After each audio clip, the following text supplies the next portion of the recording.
what's up mga boss? Ang pagbabalik. May tanggap na naman tayo ngayon na charging pin sa mga boss natin dyan na ngayon lang din tayo nakapag-upload ulit. Medyo na-standby yung ating vlog. May papalitan tayo na charging pin yan.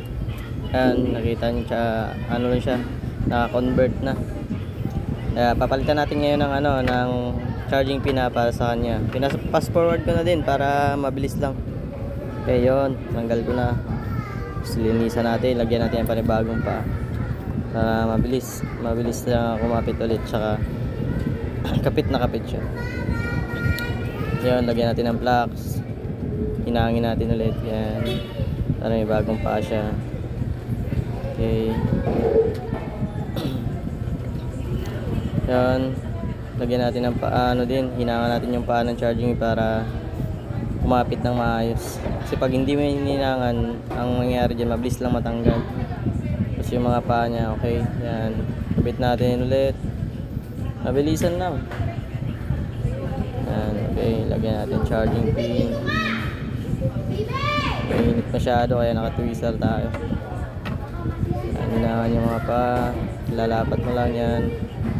Pag lumapat na, next target mo dyan yung sa likod, yung mga pa, 5 pins na yan, kailangan nakakapit lahat yan. Okay, meron tayong soldering paste para kumapit ka agad. Yan, naayos lang natin para hindi magdikit-dikit. Yan, okay, hinahangin natin ng maayos. Yan, para matibay. Namiyagar, okay na yan. Yan, tapos lagyan natin, linisin natin para walang dikit-dikit, para walang shortage. Yan, lagyan natin dyan, medyo manipis yung paa niya, kaya kapalan natin. Okay, yun, ganoon lang kadali.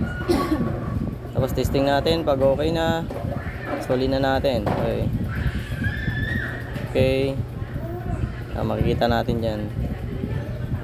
Ayun, nag-charge 64%.